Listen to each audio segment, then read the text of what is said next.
Hora de conferir os destaques da semana entre os julgamentos do plenário do Supremo Tribunal Federal. É claro, aqui na TV Justiça. É o Plenárias que está começando.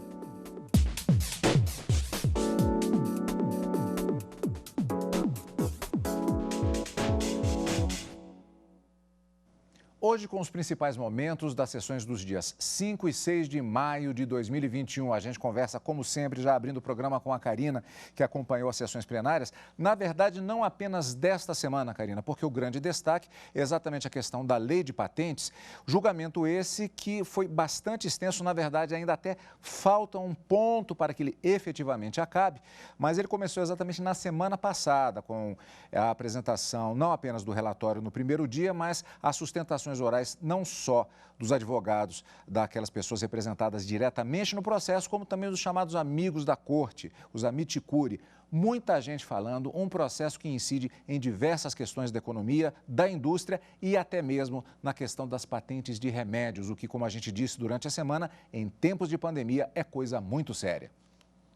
Exatamente. Olá, Cadu. E esse julgamento ele acabou finalizando com 4 sessões inteiras destinadas a essa discussão. Apenas na quarta-feira anterior houve uma análise do recebimento ou não da denúncia contra o deputado federal, mas foi coisa rápida, sendo que esse tema, a constitucionalidade ou não do prazo diferido ou a possibilidade de prorrogação por prazo indeterminado, que estaria permitida, segundo a maioria que se formou no plenário do Supremo, pelo parágrafo único do artigo 40 da Lei de Propriedade Industrial, foi o tema dessas últimas 4 sessões plenárias e nessa semana, nos dias 5 e 6, também com a finalização do julgamento dessa ADI. O que chamou muito a atenção, Cadu, você fez aí uma retrospectiva, foi que no dia das sustentações orais, em tempo recorde, os amici curiae tiveram que fazer a apresentação das suas manifestações em apenas 2 minutos, de acordo com o prazo regimental que foi distribuído entre eles pelo ministro-presidente. Um recorde, como disse o ministro Alexandre de Moraes, na arte da concisão e na didática para se buscar especificar ou trazer aquele ponto que se pretendia dar ênfase nesse julgamento. Mas, como você disse, foram 4 sessões plenárias, ação direta de inconstitucionalidade, cujo julgamento foi concluído por maioria pela inconstitucionalidade desse dispositivo, mas ainda falta um ponto e esse tema deve retornar na semana seguinte ao plenário para discutir uma proposta de modulação de efeitos que foi feito pelo relator, ministro Dias Toffoli. Mas vamos ver como é que começou esse julgamento e de que maneira ele foi encerrado nessas sessões dos dias 5 e 6 de maio aqui no plenário. Karina, sobre essa questão justamente das sustentações orais, até o ministro Alexandre de Moraes fez uma observação parabenizando os advogados, porque, e como ele mesmo disse, não chegou a ser um se vira nos 30, mas advogado, jurista, se manifestar em 2 minutos de sustentação oral, haja poder de concisão, haja poder de resumir os argumentos a serem apresentados. E nós vamos não ser tão resumidos assim, porque nós vamos fazer uma viagem no tempo. Nós vamos voltar para quarta-feira, dia 28 de abril, quando o plenário do Supremo Tribunal Federal começou a julgar a ação de inconstitucionalidade, exatamente essa, sobre a prorrogação de patentes. A reportagem é de Evne Araújo.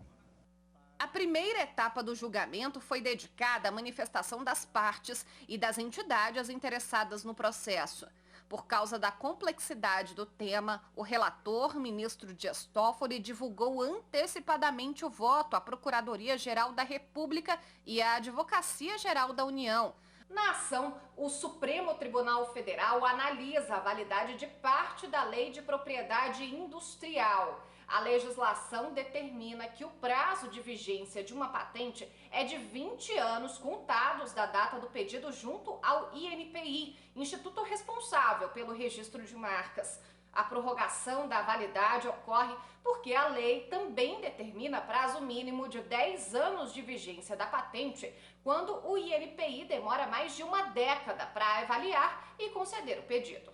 No início do mês, o ministro Dias Toffoli já havia concedido liminar com este tema, mas apenas para patentes que ainda seriam dadas a medicamentos e produtos farmacêuticos. Agora está sendo analisado o mérito da questão. Para a PGR, autora do pedido de fim da extensão das patentes, a lei impacta diretamente no direito fundamental à saúde, porque, sem um prazo definido, a indústria fica impedida de produzir remédios genéricos e reduzir o custo de tratamentos médicos para diversas doenças, inclusive para a Covid-19. E o plenário do STF, lembrando que estamos revendo como é que foi essa dinâmica dos julgamentos, começou no dia 28, portanto na quarta-feira, como já dissemos, com a apresentação do relatório do ministro Dias Toffoli, que já havia inclusive adiantado para a própria Procuradoria-Geral da República, para a AGU e também para os advogados, o voto a ser apresentado no plenário do STF. O voto foi apresentado, houve esta manifestação que durou inclusive 2 sessões. Então, repetindo, sustentação oral, relatório do ministro Dias Toffoli, sustentações orais da tribuna virtual por videoconferência e o plenário do STF retomou o julgamento dessa ação que questiona o dispositivo da Lei de Propriedade Industrial, permitindo prazo estendido para patentes em caso de demora de análise do pedido pelo Instituto Nacional de Propriedade Industrial, INPI, na sessão plenária seguinte, da quinta-feira, dia 29 de abril. Marta Ferreira acompanhou. O dispositivo questionado pela Procuradoria-Geral da República é o que define que o prazo de vigência de patente não pode ser menor que 10 anos em caso de invenção e 7 anos para patentes de modelo de utilidade, a não ser que o Instituto Nacional de Propriedade Industrial não possa examinar o mérito do pedido por pendência judicial ou outro motivo de força maior. O problema é que, por causa disso, esse prazo pode ultrapassar o limite previsto na lei, que é de 20 anos, o que para a PGR é inconstitucional. O julgamento foi retomado com o voto do relator ministro Dias Toffoli. Além de apresentar o voto de fato, o ministro mostrou sua indignação contra matérias pagas em jornais de grande circulação, financiadas por um dos amicicuri admitido no processo sobre as patentes. As matérias criticavam a decisão de Dias Toffoli, que suspendeu a regra que prorroga prazo de patente em remédios no início de abril. Isso é má-fé processual, isso é deslealdade processual. A crítica não. A crítica dentro de uma matéria jornalística, e eu vou dizer uma coisa aos eminentes colegas. Quem me alertou foi o meu gabinete. Quando eu li a matéria, eu achei que a matéria era do jornal. Mas depois pedi para checarem no estado de São Paulo, não. O Blue Estadão que aparece ali é a agência publicitária, ou seja, ela recebe o dinheiro e publica em conjunto. O ministro Dias Toffoli afirmou que a extensão da vigência de patentes, além dos prazos previstos no artigo 40 da Lei de Propriedade Industrial, tende a elevar excessivamente os períodos de exploração exclusiva dos inventos, além da razoabilidade preconizada pela Constituição Federal e pelo Acordo TRIPS, um tratado internacional sobre direito de propriedade intelectual relacionado ao comércio. A manutenção tão somente do artigo 40 caput, combinado com o artigo 44 da lei, atende perfeitamente o Acordo TRIPS, por garantir a vigência de patente por 20 anos a partir do depósito, como está no Acordo TRIPS, com a possibilidade de indenização retroativa pela exploração indevida do objeto no período anterior à concessão do privilégio. O ministro afirmou que um estudo do Tribunal de Contas constatou que quanto maior o prazo de exclusividade da patente, mais será onerado o poder público, causando grandes prejuízos financeiros para o Estado, com reflexo para o cidadão que tem de arcar com altos custos de medicamentos. A equipe utiliza o caso supramencionado do princípio ativo etanercept para mostrar como empresas farmacêuticas podem operar para maximizar a exclusividade em relação a seus produtos. Essa dinâmica que cria a situação em que não existe patente concedida no país para um produto que está sujeito à proteção patentária devido a um ou mais pedidos aguardando decisão, é verificada nos sistemas de patentes em geral. Não é específica do sistema brasileiro. Todavia, conclui o relatório, no sistema brasileiro a situação é agravada. Depois, o julgamento foi suspenso e será retomado com a continuação do voto do relator. E foi retomado, sim, exatamente com esta continuidade do voto do ministro Dias Toffoli. Então, só para a gente rever aqui, estamos vendo todo o julgamento até agora. Primeira reportagem da Evelyn Araújo era exatamente o início do julgamento, como já explicamos. Essa reportagem que vimos agora foi exatamente ainda na quinta-feira da semana passada, dia 29 de abril, com o início da apresentação do longo voto e detalhado do ministro Dias Toffoli. Agora, nós chegamos na última etapa, exatamente desta semana de julgamentos no plenário. O Supremo Tribunal Federal retomou o julgamento na sessão desta quarta-feira, dia 5 de maio. E o relator, ministro Dias Toffoli, concluiu o voto dele e se posicionou pela inconstitucionalidade da regra. Novamente, quem acompanhou foi Marta Ferreira.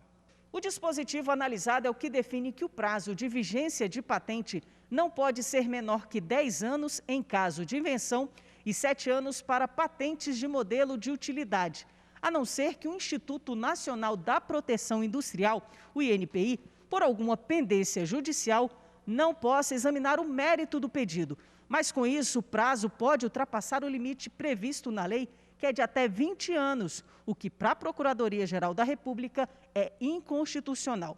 O relator, ministro Dias Toffoli, afirmou que a prorrogação automática viola a segurança jurídica, o princípio da eficiência da administração pública e o direito à saúde. Ao retomar a leitura do voto, o ministro comparou os prazos das patentes no Brasil e outros países. Também defendeu que o prolongamento indevido privilegia o interesse particular, o que se reflete na prestação de serviços de saúde pública. O Brasil se encontra isolado com relação à comunidade internacional, por ser o único país a prever a extensão de prazo de vigência de maneira indiscriminada e automática, o que redunda em períodos excessivamente longos de vigência efetiva de patentes. A extensão do prazo de vigência das patentes afeta diretamente as políticas públicas de saúde e obsta o acesso dos cidadãos a medicamentos, ações e serviços, dando concretude aos prejuízos causados não apenas a concorrentes e consumidores, mas principalmente àqueles que dependem do Sistema Único de Saúde. O ministro frisou a necessidade de definição de parâmetros para a prorrogação das patentes. Não estou a defender aqui um prazo único. Conforme demonstrado no capítulo desse voto atinente ao panorama internacional, diversos países permitem a extensão da exploração exclusiva de inventos, mas o fazem de forma não automática, com base em parâmetros claros e por prazos definidos. O ministro votou pela inconstitucionalidade da norma que possibilita a extensão do prazo das patentes. Não podemos continuar sendo, em matéria patentária, o paraíso dos países envolvidos, mantendo monopólios por décadas sobre produtos que já caíram em domínio público nas suas próprias jurisdições, nas quais podem ser adquiridos por preços muito mais acessíveis do que aqui no Brasil. Ele ainda determinou que o INPI, no prazo de 1 ano, se estruture para garantir mais agilidade no processo de análise dos pedidos e que a Anvisa dê mais transparência aos critérios de análise, o que pode ajudar a população, especialmente durante a pandemia. A situação excepcional caracterizada pela emergência de saúde pública decorrente da Covid-19 nos coloca diante de um cenário de escassez de recursos destinados à saúde, os quais devem ser geridos de forma racional e eficiente, de forma a melhor atender a concretização dos direitos à saúde e à vida. Os ministros Nunes Marques e Alexandre de Moraes acompanharam o relator. Depois, a sessão foi suspensa. E foi retomada no dia seguinte. A respeito desse voto do ministro relator, a gente conversa contigo, Karina, daqui a pouquinho, na abertura do próximo bloco do Plenárias de hoje, que trará mais destaques entre os eventos do plenário do Supremo Tribunal Federal. É claro, depois do intervalo, aqui no Plenárias.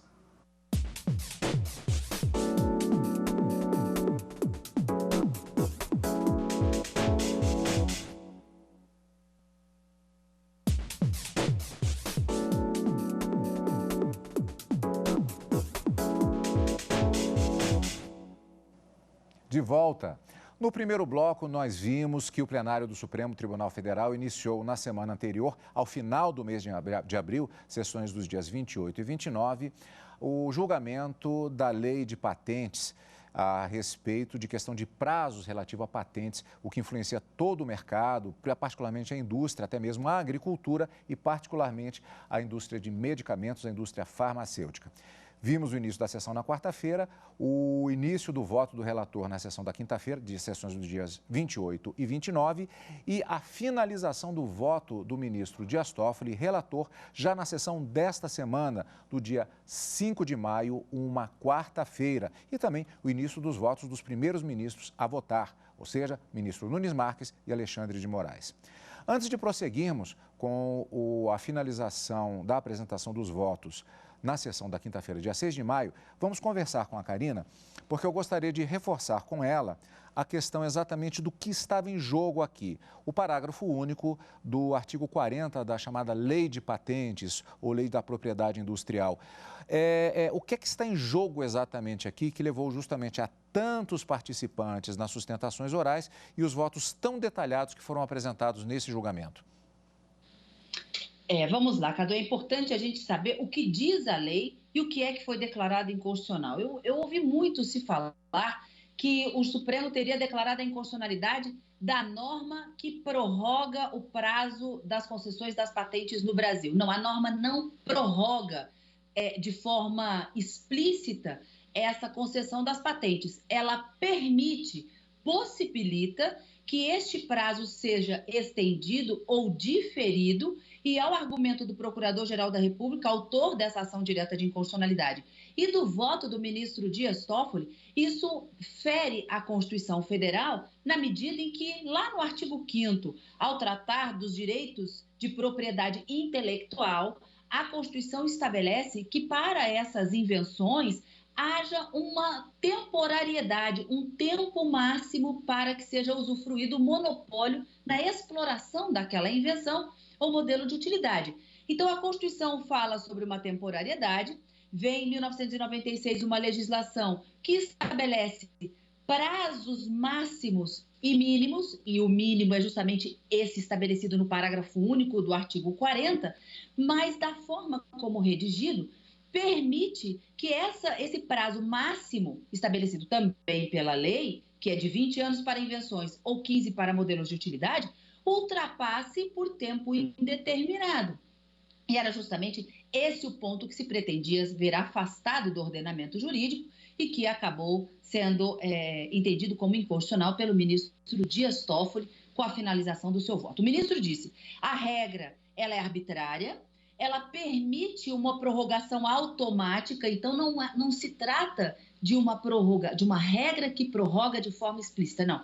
Ela permite uma prorrogação automática em razão da demora da conclusão do processo administrativo daquela empresa que pede o registro da patente, da invenção ou do modelo de utilidade, e isso permite que se formem monopólios que se prolongam no tempo por um prazo indeterminado e excessivo, que violaria, então, a Constituição. Então, o parágrafo único estabelece a seguinte situação: nenhuma patente será concedida pelo prazo inferior a 10 anos no caso de invenção e nem inferior a 7 anos no caso de modelos de utilidade. E esse prazo prazo mínimo se conta a partir da data da concessão da patente, que pode demorar entre a data do pedido e a efetiva concessão mais de 10 anos. E aí, essa demora no processo legislativo, juntando com este prazo mínimo previsto no parágrafo único, pode extrapolar o prazo máximo previsto no caput do artigo 40, que diz que as patentes para as invenções deverão ser de, no máximo, 20 anos, e para modelos de utilidade, no máximo, 15 anos. Então, estabelecendo essa circunstância de possibilidade de prorrogação por prazo indeterminado, violando o princípio da temporariedade previsto na Constituição enquanto direito fundamental, formação de monopólios por um prazo excessivo, o ministro acabou concluindo e trazendo num voto bastante aprofundado. Foi dito até, Cadu, durante o julgamento, não sei se você se recorda, de um voto histórico do ministro Dias Toffoli, que traz não só o direito comparado, mas um embasamento também em questões concretas que acontecem no dia a dia. Ele deu um exemplo de um medicamento que está sob patente, que está patenteado para a USP, que é o Vonal. Ele disse assim: a data do pedido de registro da patente dessa medicação foi feita em 2005, mas só em 2013 é que houve somente em 2018, portanto, 13 anos depois de um longo processo administrativo, é que foi concedida a patente para a USP explorar com exclusividade a utilização e a fabricação dessa medicação. De acordo com o caput do artigo 40, o prazo para poder explorar de forma exclusiva se conta da data do pedido, 2005. Então, se teria por essa invenção 20 anos para exploração exclusiva, o que acabaria em 2025. Então, 2005 mais 20 anos, 2025. Ocorre que a patente foi concedida em 2018. E o que diz o parágrafo único? O mínimo de prazo de concessão de patente para invenções é de 10 anos, contados da data da concessão. Então, começaria a contar em 2018, quando efetivamente foi concedida essa patente para essa medicação da USP, podendo se estender por mais 10 anos. Isso daria 2028. Então, ficaria além daquele prazo de 20 anos, que acabaria em 2025. Então, esse foi um exemplo bastante didático trazido pelo ministro Dias Toffoli para dizer da possibilidade dessa prorrogação automática e por prazo indeterminado. Fica, então, à mercê da demora do processo administrativo junto ao INPI para a conclusão deste processo e desse pedido de concessão. Então, o ministro disse: declara-se a inconstitucionalidade do parágrafo único e os prazos se mantêm conforme o caput do artigo 40. Mas, ao finalizar o seu voto pela inconstitucionalidade da norma, o ministro Dias Toffoli ainda propôs uma modulação de efeitos dessa decisão que ainda não foi votada e discutida pelos ministros. É matéria da próxima sessão, como foi prometido pelo ministro-presidente Luiz Fux. E, por maioria, o plenário do STF declarou na sessão da quinta-feira, dia 6 de maio, a inconstitucionalidade deste dispositivo. Na retomada do julgamento, o ministro Edson Fachin destacou que a propriedade de bem material deve ser limitada, como prevê a Constituição, há 20 anos e, por isso, acompanhou integralmente o relator. Já o ministro Luiz Roberto Barroso abriu divergência. Por ter mais dúvidas do que certezas quanto ao real impacto desse dispositivo, que já vigora há 25 anos, e por considerar que o Poder Legislativo é a melhor instância para deliberar sobre essa matéria, por não entender que se esteja diante de uma clara questão de proteção de direitos fundamentais e por achar que a solução não é diminuir a exclusividade de quem inventou, mas sim aumentar a eficiência do órgão que deve receber o depósito da invenção, e por achar, finalmente, que não é patente, sem trocadilho, a violação à Constituição, eu pedindo todas as vênias ao eminente ministro José Antônio Dias Toffoli, a quem cumprimentei com genuína sinceridade, eu estou divergindo, presidente, numa posição minoritária. O presidente ministro Luiz Fux também seguiu a divergência. Já as ministras Rosa Weber e Carmen Lúcia e os ministros Ricardo Lewandowski, Gilmar Mendes e Marco Aurélio acompanharam o relator. Por maioria, o plenário decidiu que a norma que possibilita a prorrogação do prazo de concessão das patentes é inconstitucional. A norma questionada determina a extensão da validade do regime de exclusividade para compensar os interessados pela demora em sua análise administrativa. Com todas as vênias aos posicionamentos em contrário, parece-me que a norma optou por uma solução jurídica engenhosa, é verdade, mas flagrantemente inconstitucional. Os ministros ainda vão definir quando essa decisão passará a valer para as patentes que já foram concedidas. A sessão foi suspensa e será retomada na próxima quarta-feira. E você vai acompanhar, é claro, aqui na TV Justiça. Agora, na abertura da sessão ainda da quarta-feira, dia 5 de maio, o ministro Luiz Fux prestou uma homenagem ao humorista Paulo Gustavo, vítima da Covid-19. Infelizmente, temos de registrar nosso profundo pesar pela morte desse protagonista do meio artístico, do ator e humorista Paulo Gustavo, que foi levado pela Covid-19. Em nome dele e de várias famílias enlutadas, esta corte se solidariza com os familiares e amigos de todas as vítimas desta tenebrosa doença.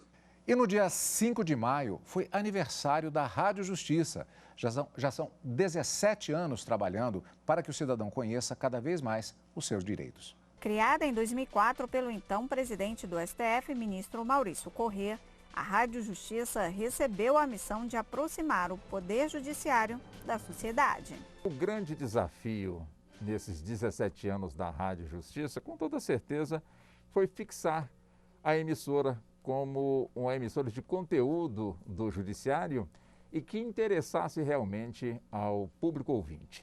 Ela traz pontos de vista do direito diferentes e acessíveis a toda a população. Não é uma rádio estritamente técnica, ela pode ser ouvida por qualquer cidadão, mesmo que não seja um operador do direito. Mas alcançar esse objetivo não foi tarefa fácil. O gerente técnico da Rádio Justiça, Roberto Rosenberg, está na emissora desde a inauguração e lembra das dificuldades do início.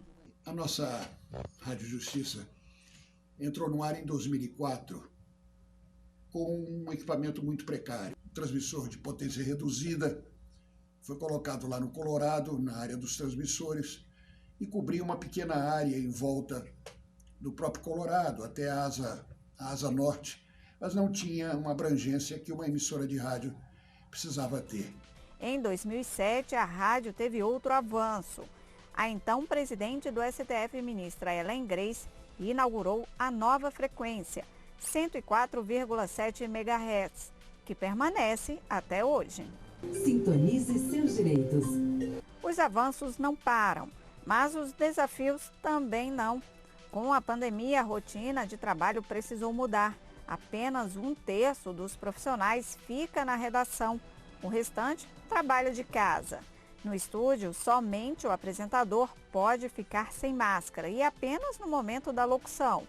As entrevistas só podem ser feitas por telefone. Mesmo assim, o trabalho ainda é muito gratificante, porque tudo que é feito aqui é para tentar oferecer ao ouvinte a melhor combinação possível de uma boa música e de uma informação de qualidade.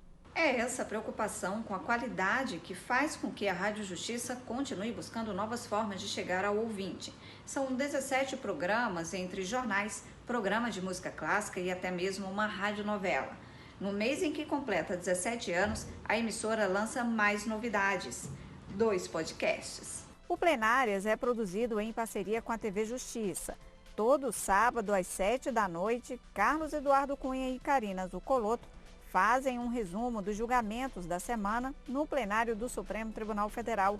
E o Semana em Pauta apresenta todas as sextas-feiras, às 5h30, os principais fatos da semana sob o olhar jurídico de especialistas.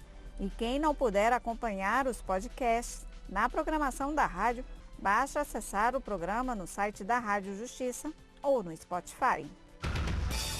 Semana em Pauta. Os principais fatos da semana sob o olhar jurídico de especialistas. Novidades, boa música e informação. Uma programação feita com carinho para aproximar cada vez mais judiciário e sociedade. Além de levar em conta os pontos de vista de todos os atores, como Ministério Público, Defensoria Pública, advogados e cidadãos, a Rádio Justiça, ela pulveriza todas as ideias democráticas lavradas pelo Supremo Tribunal Federal. A Rádio Justiça é um importante instrumento de fortalecimento da democracia, na medida em que aproxima o judiciário dos cidadãos, e que cabe a nós, Supremo Tribunal Federal, sempre zelar pelo fortalecimento da democracia. E esse alerta é importante.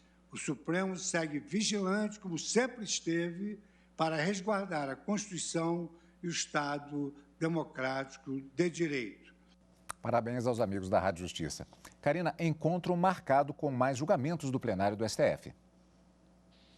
Exatamente, Cadu. Quarta e quinta-feira, ao vivo, no direto do plenário, mas no final de semana, o encontro é com plenárias.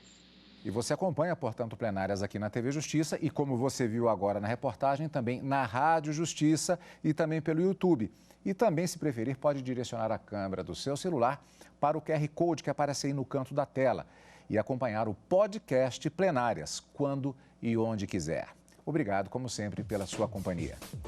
E continue conosco aqui, na TV Justiça.